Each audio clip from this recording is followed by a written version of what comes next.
أعوذ بالله من الشيطان الرجيم بسم الله الرحمن الرحيم قد أفلح المؤمنون الذين هم في صلاتهم خاشعون والذين هم عن اللغو معرضون والذين هم للزكاة فاعلون والذين هم لفروجهم حافظون إلا على أزواجهم أو ما ملكت أيمانهم فإنهم غير ملومين فمن ابتغى وراء ذلك فأولئك هم العادون والذين هم لأماناتهم وعهدهم راعون والذين هم على صلواتهم يحافظون أولئك هم الوارثون الذين يرثون الفردوس هم فيها خالدون صدق الله العظيم. We talked about the first two ayahs of Surah Al-Mu'minun in the previous sessions. قد أفلح المؤمنون, indeed successful are those believers الذين هم في صلاتهم خاشعون, who are humble in their prayers. والذين هم عن اللغو معرضون. The third ayah says those who avoid loose talk, who avoid vain talk.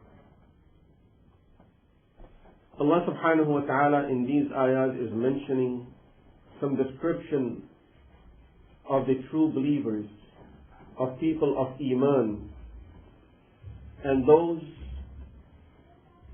who are benefiting from their Iman and they are working towards hereafter. Those who would be successful in the Akhirah, in the hereafter. The first quality of those people is that they have faith, they have Iman, they believe in everything that is required to believe in by Allah and His Messenger sallallahu alayhi wa sallam. The second quality, they concentrate in their prayers and they are humble in their prayers.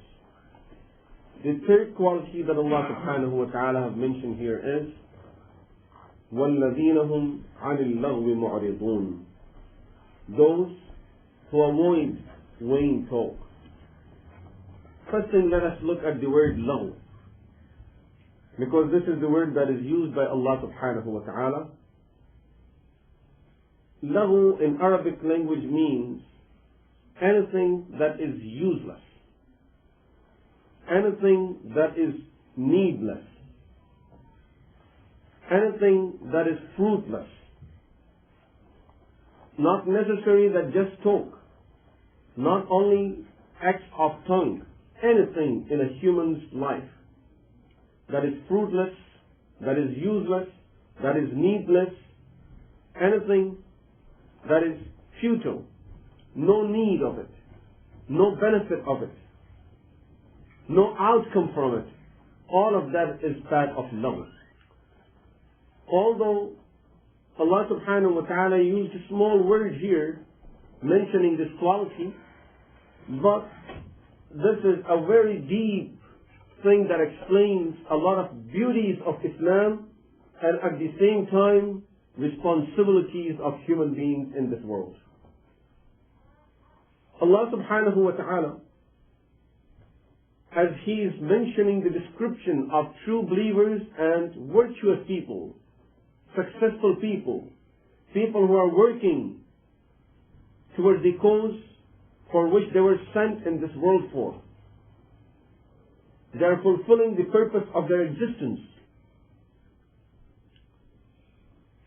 Because normally, human beings, unfortunately for some reason, we are going towards a direction where it seems like everything in this world has a purpose and reason behind it for existence and for having it, for owning it, for earning it.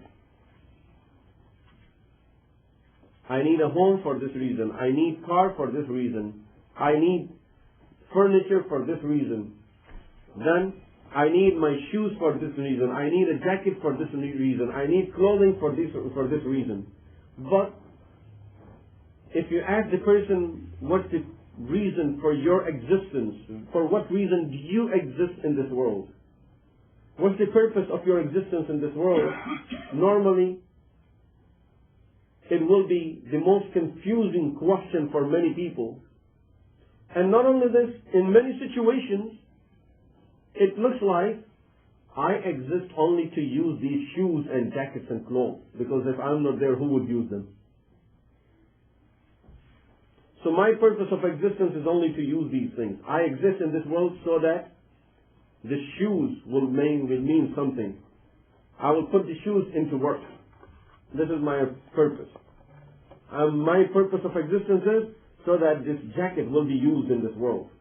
And more than used, if we look at reality, so that there is someone to keep it clean, someone to clean shoes, someone to wash the clothing, someone to keep the cars and houses shining.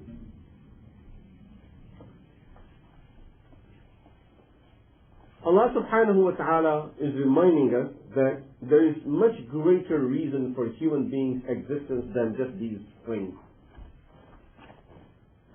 And the purpose of the existence of human beings is the ibadah of Allah subhanahu wa ta'ala.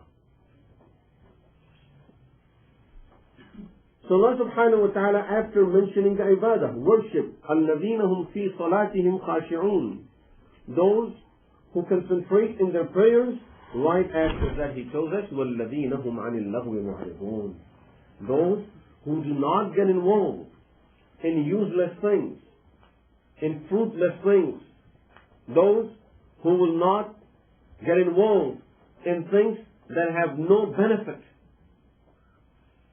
no good results at the end. All of this is lahu, which simply means the life of a believer in this world is just like a person who is giving an exam. He's writing his exam. And while this person is writing the exams, if you tell him, listen, there is a nice song that came out, would you like to listen to it? And I'll tell you, right now I'm writing my exam. Let me just finish with this, then I'll talk to you about it. At this time, he has no time to pay attention towards those songs, or talk about movies, or talk about having fun during holidays. Because my purpose at this time is the most important thing for me is just to finish this exam. Because my future depends on this. This is a very important time for me. I have only 2 more hours to go. During these 2 hours, I have to answer 100 questions that are in front of me. So I have to go through all of these. I want to make sure that I put the right answer for these. I don't have time for anything else. Don't even talk to me. I don't have time to answer my phone right now. I don't have time to look at anything else. People are shouting, playing. I can see a lot of things happening out of the window. I don't care about what people are doing out there. Let me just finish with this exam right now. So at this time, he has a purpose and a task to fulfill. He feels that he has been assigned a very important work that his future depends on it. Same thing, a believer. When he looks at his life, he finds a purpose for this life. And he finds a reason for himself to exist. And he sees that there is a long exam that he has to write and he has to go through. فَمَنْ ثَقُلَتْ مَوَازِينُهُ فَأُولَٰئِكَ هُمُ الْمُفْلِحُونَ, those whose scale of the good deeds will be heavy, they are the successful people. He feels that I have to really fill it. I have to put a lot of weight in it. In order for me to put weight in it, I have to do my salah, I have to perform my ibadah, I have to do all the things that I have been assigned and I have been asked to do by Allah and His Messenger alayhi salatu wasalam. So the person has a purpose of his existence, and he sees a reason for him to exist, and he has a task to fulfill in this world. His future depends on this. He feels if he's going to just waste his time and put it here and there, he's ruining his future. So he would like to use this time for his study, for writing the exam. Once he's done with this, then he says, I'm going to think about all the other things. Our future, every human being's future, depends on what we do in this world. And that future is the real future. That is, as soon as we close these physical eyes, and then with our heart we see the reality of the hereafter. This life does not end by a person dying and being placed under the grave, under the ground. When a person is placed in his grave, that is really the beginning of the true life. In this world, this person was only writing his exam and trying to get some of his certificates so that he can do something with his future. As soon as the person is placed in his grave, then that is the time when the real life starts. And that life depends on what this person has done with his life in this world. What did he acquire through his time, his abilities in this world, in this life? All of that would depend on this. So if a person is just involved in lahu, and now I'm sure we understand lahu, anything that is useless. If this person was involved in lahu, in things that are useless, he is not getting any benefit of those things, and he lost most of his life for no reason. Someone goes to his workplace. He's supposed to work 8 hours. They are looking at how productive this person is, how useful this person is for them. Out of these 8 hours, 7 hours, he's just looking out of the window. He's talking to people. Then he would like to use the bathroom, then he would like to have his lunch break and eat throughout the time. He's busy with his coffee, with the newspaper. He's standing there watching the TV. After some time, they'll tell him, we are sorry. We don't need you here. Why? This person did not do anything wrong, which means he did not bring anything wrong into that place. It's not that he walked with a gun and started shooting at people. But things that he was doing were useless, were not of any benefit. He was supposed to bring some outcome, some fruit in there. And he is totally useless. They don't want useless people in there. He may say that I wasn't disturbing anyone else. Ask everyone, I did not disturb anyone. That's fine, even if you did not disturb anyone. You were just sitting with your own newspaper. But for us, we don't need useless people sitting over here. We don't need people coming here and then wasting their time on our money. And we are paying them for it, to come and just read a newspaper here. We are not here for that. We can't afford to do this. Allah subhanahu wa ta'ala is telling us the same thing. وَالَّذِينَ هُمْ عَنِ اللَّغْوِ مُعْرِضُونَ. Those who stay away from anything that is useless. The highest level of lahu is things that are sin. Where a person is doing something where he's wasting his time, his energy, and earning sin at the same time. Sitting and watching movies, hours and hours. Not only hours. We know it. When people get into it, it's days and months that people are just sitting there. All the free time just goes over there. It's lahu where they earn sin. So it's not only useless, their time, their energies are totally useless, and at the same time they're earning sin. But the lowest level of lahu is things that are of no use at all, of no benefit at all. No sin. He's not getting any sin. But he's not benefiting anything. What to do over the weekend? Let's sleep for 10 hours. What is he going to get out of it? He wants to kill his time. Let's go to the mall. For what? You need to buy something? No. Just to kill some time. This is lahu. Useless. The life is just being spent in things that are totally useless. Mu'min is not expected to be like that. A mu'min is never useless. A believer is always putting his time, his efforts, his energies to things that will benefit him or others. He is always a fruitful tree. مثل كلمة طيبة كشجرة طيبة أصلها ثابت وفرعها في السماء. The example of a good word from a believer, not just the complete believer. A good word from a believer is so fruitful. It's just like a tree. كشجرة طيبة. It's like a fruitful tree. أصلها ثابت.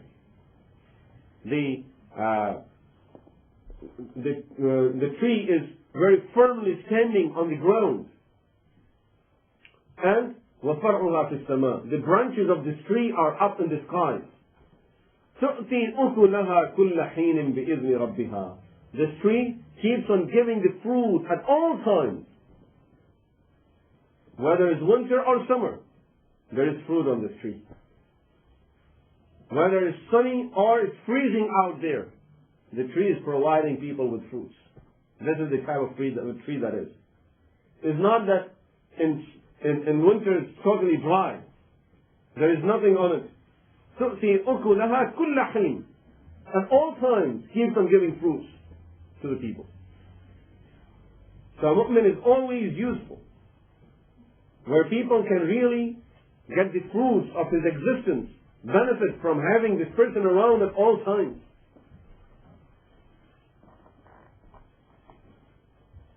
So there is no lahu, there is nothing useless in the life of a believer. Allah subhanahu wa ta'ala, in His deen, He teaches us how to live as true believers. Through some of these ibadahs, Allah subhanahu wa ta'ala teaches us, gives us some beautiful lessons of how to make good use of our time. For example, salah. Salah is a simple ibadah where there are so many lessons in it. There are a lot of lessons for us in salah.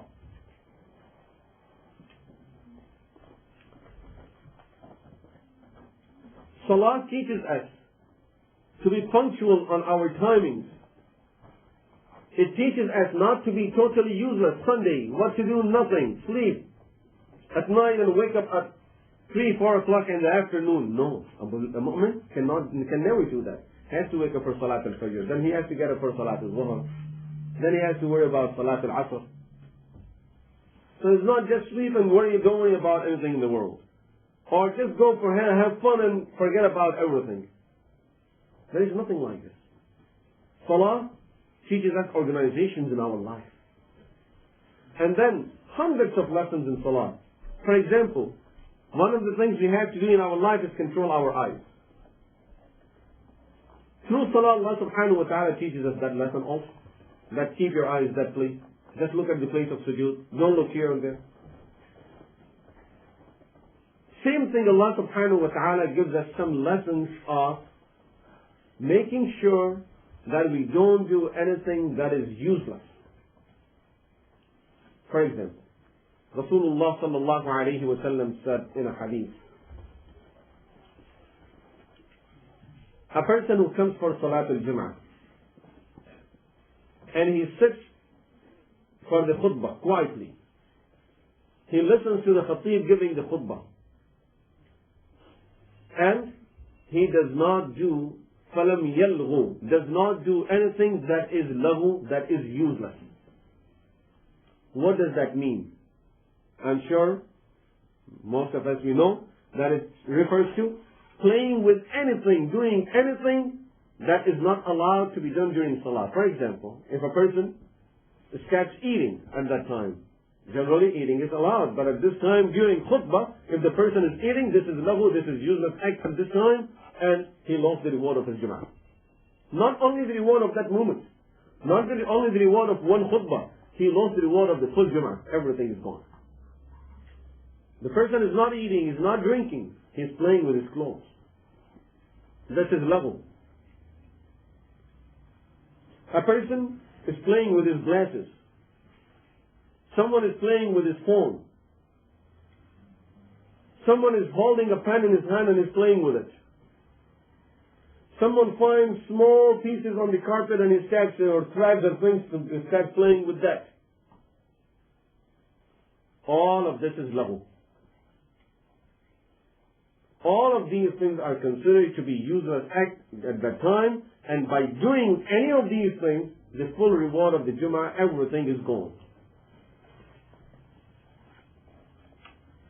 This person is not getting any reward of the Jummah. What is this? This is so that we will get into the practice of making sure that we control ourselves so much that at least for that half an hour, for those 20 minutes, we don't do anything, nothing at all that is useless and that is not to be done at that time. Why the person is playing with his phone for? Why is he playing with his glasses for? Then most of the time we find ourselves we are just playing with these things for no reason. So Allah subhanahu wa ta'ala through this is teaching us these beautiful lessons that don't do anything that is not supposed to be done at this time. If we start getting these lessons and putting them into practice, we will realize that at all times I'm supposed to be doing, every time there is something to be done. If we have time in our daily schedule where we don't know what to do with our time, then really we are spending a useless life. A mu'min is supposed to be organized. Not only just a mu'min. Any person who would like to have some benefit of his life, he's supposed to organize his life. In the morning, I'll wake up at this time. I'll do this. Then I will do this. Then I will do this. This is what I would be doing from morning till evening. Before I go to bed, I would do this. And there is complete daily schedule for every person for all days, not only for working days. This is what I would do 5 days a week. 6th day, I will do this. 7th day, I will do this. This is my complete week. This is what I would be doing 7 days a week. This is I'm doing 24 hours a day. This is what I'm doing with my life. A lot of time. When our time is not organized, our life is not organized, we just keep on planning, I'll do this. I will come to you tomorrow. And then, after 1 week, I will come to you tomorrow. I will start reading Quran tomorrow, inshallah. And that tomorrow never came. Ramadan went, and in Ramadan we were saying that. And now it's more than 3 weeks for Ramadan. And people didn't get the opportunity to pick up the book of Allah subhanahu wa ta'ala. I'll do it tomorrow. Our life is totally unorganized. We don't know what we are doing with it. We don't know what direction we are heading to. So everything has to be organized so that all of this lahu and useless things will stay out of our life. Otherwise, if life is not organized, then all of these lahu and useless things will start getting into our life. Always remember this. If we feel that I'm going to make a good use of my life, I will have a lot of use of my time, my energy, my strength, my abilities, and we don't organize ourselves, then just forget it. It's not happening. And I will tell you something, by looking at the history and studying the biographies of the scholars of Islam, there were people with great abilities. This is something, always keep it in mind. We find in the history people with great abilities. Their life was not organized, did not achieve anything. People did not have those many abilities, organized their lives, and they did a lot with their lives. They achieved a lot of things in their lives because of organizations. Organization in our life is extremely important. And the best lessons of organization is only in the life of Rasulullah sallallahu alayhi wa sallam. Beautiful organization with his life. You look at his daily schedule, you look how he's doing so many things. There were so many responsibilities that he had to fulfill. But subhanallah, the way he fulfilled all of those responsibilities, towards the ummah, towards his family wives, towards his children, towards his relatives, and as Khalifa, as the person, as a ruler, and as a judge, everything, as a teacher. Subhanallah. He was everything in his time. He is the Imam. He is the organizer for everyone. He is the one who's leading the army. He is the one who's teaching every person. He is the khatib in the masjid. Now he is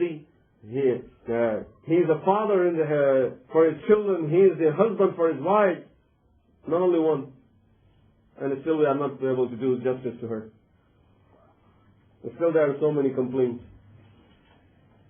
So, all of these things and doing everything so nicely and fulfilling all of those responsibilities in such a way that in the 10th year of Hijrah, when he went for Hajjatul Wada' and he asked people that, Ala hal ballaghtu, did I convey my message?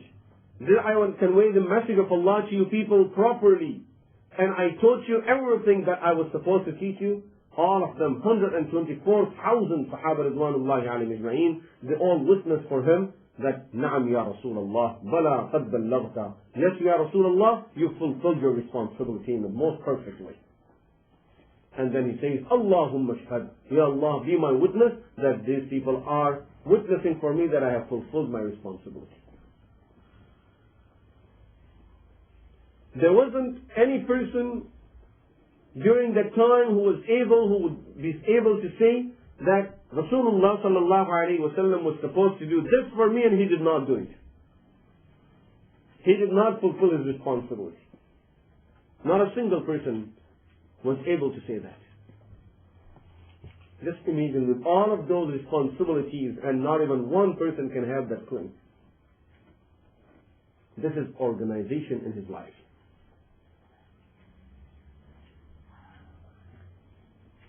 Sometimes we get into ibadah and so much into ibadah that we can't do anything else. Then we go into the other things, the studies today now. This month is month of the studies. Now so much of studies, no time for ibadah. And now all of a sudden the person thinks, I neglected my family. Now for my family. So now he's in the family and now day and night he's just sitting in his room. No organization in our life. We don't know what we are doing with it. So, this is what Allah subhanahu wa ta'ala is teaching us here. وَالَّذِي, as I said, it's just one word, but it's deep. Allah subhanahu wa ta'ala is telling us this beauty of this deen, that this deen teaches us how to spend each and every moment of our life in this world. There should be nothing that is lahu, that is totally useless, that has no benefit. But remember, sometimes when a person does not have proper information of deen, then we feel sitting with my family is useless. Oh, I'm wasting my time. Let me go and perform 2 rak'ah salah. It's better than doing this. We need to understand what is deen, what is ibadah. Allah subhanahu wa ta'ala and His Messenger sallallahu alayhi wa sallam taught us all of these things.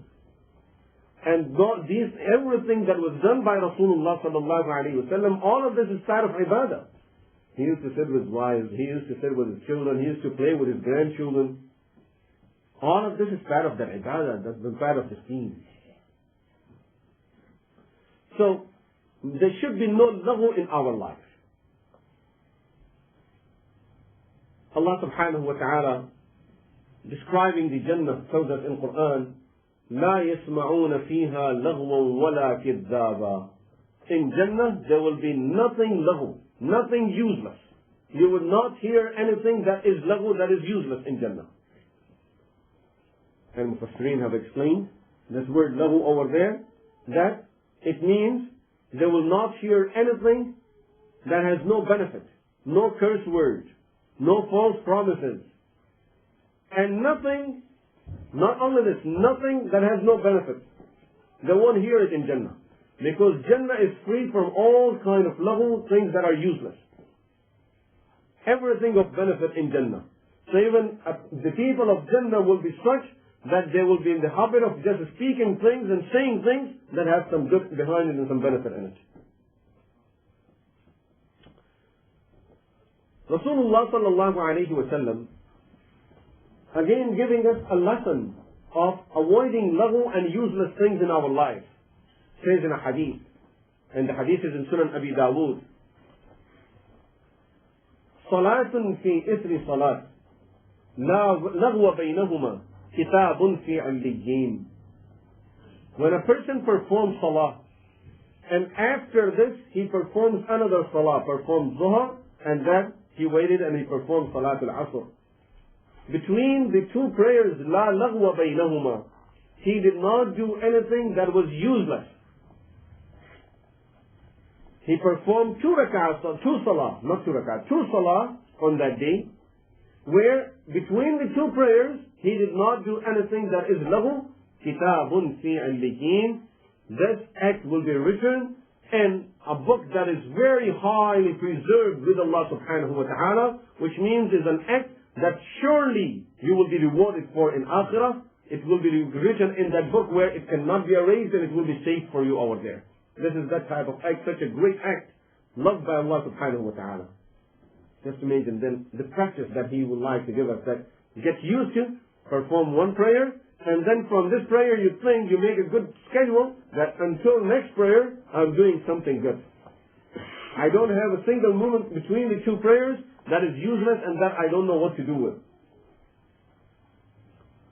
Salatun fi ithri salah. One prayer after another prayer. La lagwa baynahuma. Nothing useless between the two prayers. It will be written in that book that is preserved with Allah subhanahu wa ta'ala. Fi'liyin.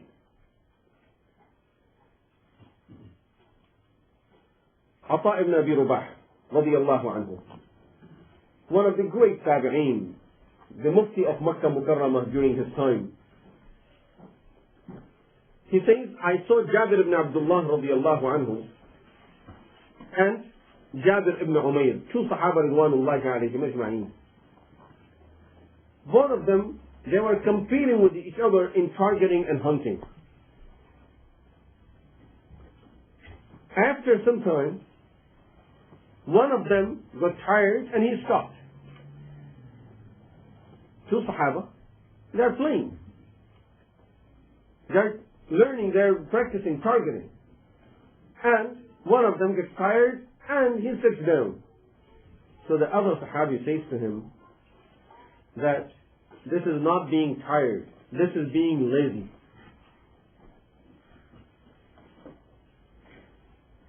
This is something they learn. So he says to him, this is not being tired, this is being lazy, and you are lazy. And then he says, the reason I'm telling you this is because I heard Rasulullah sallallahu alayhi wa sallam say, you said, ليس من ذكر كل شيء ليس من ذكر الله فهو لغو ولا. Anything that does not have the zikr of Allah, remembrance of Allah in it, its laghu is useless. Except four things. مشي بين الغرضين.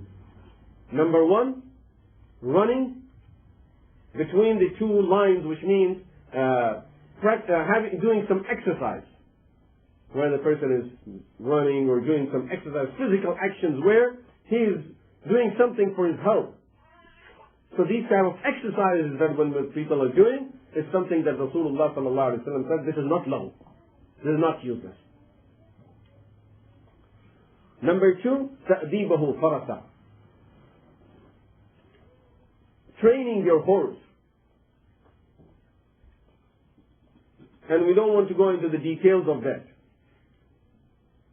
But horse was very useful in those days. Number three, ملاعبته أهله. Spending time with your wife, with your family. And number four, تعليم السباحة. Swimming, which is part of exercise. So the Sahabi says to him that these four things are not laghu, they are not useless. So now when you just got a little tired and you said, I give it up, this is part of our ibadah. This is something that Rasulullah sallallahu alaihi wasallam said is not laghu, so you just better don't be lazy, get up and keep on doing that, rather than just sitting and being lazy. Because you're just sitting, this is laghu, this is useless. Aisha radiallahu anha once, she asked Rasulullah sallallahu alayhi wa sallam, Ya Rasulullah, if a person goes for Hajj, there is a lot of reward in spending money during the time of Hajj. So, should this person spend his money on people around him, or he should spend it on just giving sadaqat to other people? What will be the best way of earning the ibadah during those days, Ya Rasulullah? Rasulullah sallallahu alayhi wa sallam said to her, طواف سبع لا لغو فيه يعدل رقبة. The best ibadah in those days is that you perform tawaf, and during all 7 rounds you make sure you did not do anything that was useless. You were continuously busy in the ibadah of Allah subhanahu wa ta'ala throughout that tawaf. Rasulullah sallallahu alayhi wa sallam says that you will get the reward of freeing a slave, of setting a human being free.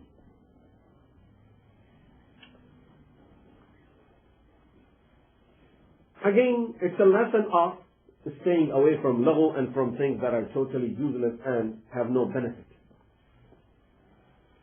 In simple words, a mu'min is expected to live a life where all of his times, his energies, his efforts are being put to some use. And he is very productive. He is doing something with his time, he is doing something with his life. And people are benefiting from the existence of this believer. He himself is benefiting from his time and from his efforts and from the abilities that Allah subhanahu wa ta'ala has gifted him with. In reality, really, we have so many abilities that Allah subhanahu wa ta'ala has gifted us. If we just put these abilities to use, we can achieve so much in our life. If we look at our community, a lot of time we find that in communities people are complaining that we don't have people of this field, we can't do this, and these things are stuck because of this. If just it could be a small community, if people will put their efforts together and they work together towards these things, you see how much abilities people have. But it's only that everyone would like to use his abilities only for his own benefits, personal benefits, that's it. At the end of that, I've worked for 7 hours, I worked for 8 hours, that's it. Now I'm not going to do anything else. I need to just go home and rest. I need to just sit and have fun. If we put these abilities to work and make some good use of it, it could be very productive. We can benefit from it. The ummah can benefit from it. People around us can benefit from it. So Allah subhanahu wa ta'ala is mentioning this quality of true believers, that وَالَّذِينَ هُمْ عَنِ اللَّغْوِ مُعْرِضُونَ, those who stay away from all kinds of useless things. Not only this, we find another ayah in the Quran al-Kareem where Allah subhanahu wa ta'ala mentioning the qualities of true believers and people, Ibadur Rahman, at the end of Surah Al-Furqan. Who are Ibadur Rahman? Who are the true servants of Rahman subhanahu wa ta'ala? Allah subhanahu wa ta'ala says, وَإِذَا مَرُّوا بِاللَّغْوِ مَرُّوا كِرَامًا. When they are passing by anything that is useless, that has no benefit, they pass while they are with honor. They pass with honor. They don't just lose everything over there. They don't just sit with those people. They don't join those people. Marru kirama. They keep on passing by. They don't join these type of things. And they don't, it's not only that they pass through and they don't get involved. Marru kirama. They pass with honor, which means this person has something to do with his life. Those people are doing little, useless things. And this person has something to do with his life. So of course, a person who has some benefit of his life, that's the person who is honorable person in this world, that he's making some benefit of his abilities. وَإِذَا مَرُّوا بِاللَّغْوِ مَرُّوا كِرَامًا. And we see Rasulullah sallallahu alayhi wa sallam. He always looked at the abilities of people and then put those abilities into the right use. Many times when we see someone doing something, if a person is doing something that we don't like, someone is doing something wrong, right away we start looking down at those people. Look at these people, how they are just involved in all of these wrong things. Oh, these are criminals. They just keep on fighting. They have nothing to do. They are totally uneducated. They are always on the street. There is no benefit of their life. Don't even look at them. Rasulullah sallallahu alayhi wa sallam, subhanallah, you find this quality in him that he is looking at people's abilities and then accordingly he's putting those abilities to right use. Just imagine when he starts looking at his enemies, people who are opposing him, people who are hurting him, and he started looking at who are the people who are able to hurt me the most. And he comes up with a conclusion that there are two people that are very effective for the kuffar, and they're doing a lot to hurt us, to hurt the Muslims. One is Abu Jahl and the other is Umar ibn al-Khattab. They both have different types of abilities. He starts making dua to Allah subhanahu wa ta'ala. Allahumma a'izz al-Islam bi ahad al-Umarain. Ya Allah, give honor to this deen of yours through one of the two Umar. Umar ibn Hisham, which is Abu Jahl, or Umar ibn al-Khattab. Why is he making that dua? He sees that if these people are putting their abilities for kufr and they're working so hard over there, simply means they are hard-working people. And they have these abilities. All I need to do is just change the direction of their work. At this time, all of their abilities are going against the deen of Allah. If I put it for the deen of Allah, they will benefit the deen as much.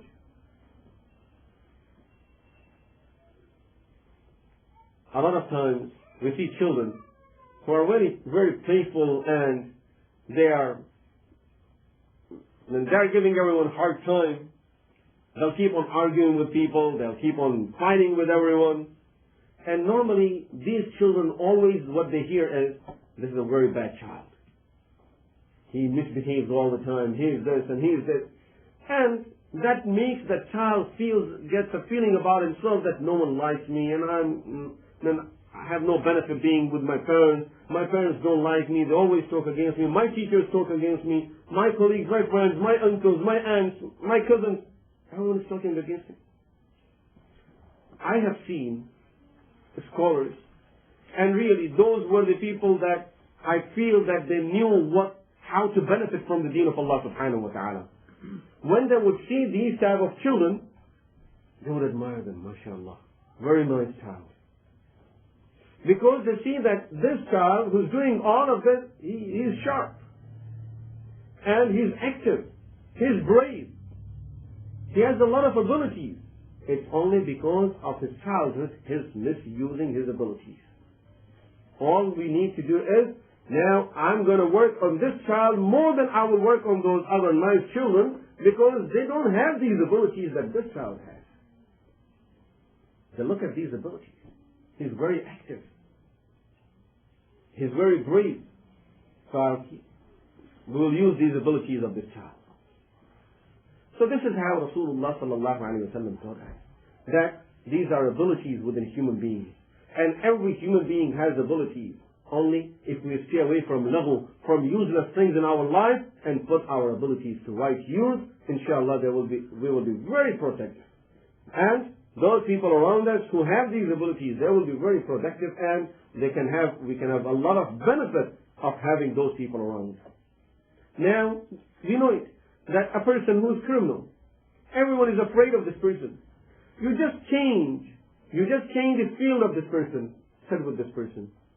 Ask him, what is he doing with his life? Talk to him nicely.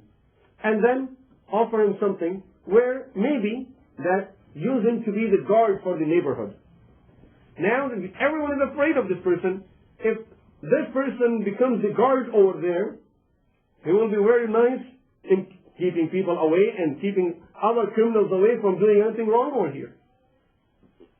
It's the same ability, putting it to the right use. So it's just finding the right use and putting things into the right use. That is the easiest thing is this ayah. That to stay away from level. Teach people how to stay away from level from things that are useless. Teach people how to be productive and how to be beneficial for others. How to benefit themselves and benefit others. And the same abilities, once they start using them for benefiting others, mashallah, these abilities will be great and will be of great help and use. Sometimes, and you'll find it in the history, that sometimes when some of the worst criminals were captured and they were offered a job by the king, by the ruler, by the government. There are a lot of examples in the history. When this person really accepted to do some work, right work, and use the same abilities to do the right work, he was very productive. He was very useful. And they were able to achieve a lot by his help. In fact, here within this country, we know that one of the biggest things that is out there is fraud.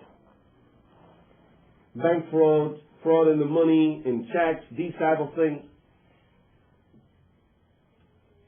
This is one of the worst things that is happening out there, and there is no control over it. No one is able to control it. The more they are coming up with ways to control it, the more the criminals are coming up with ways of breaking it and then having more and more fraud.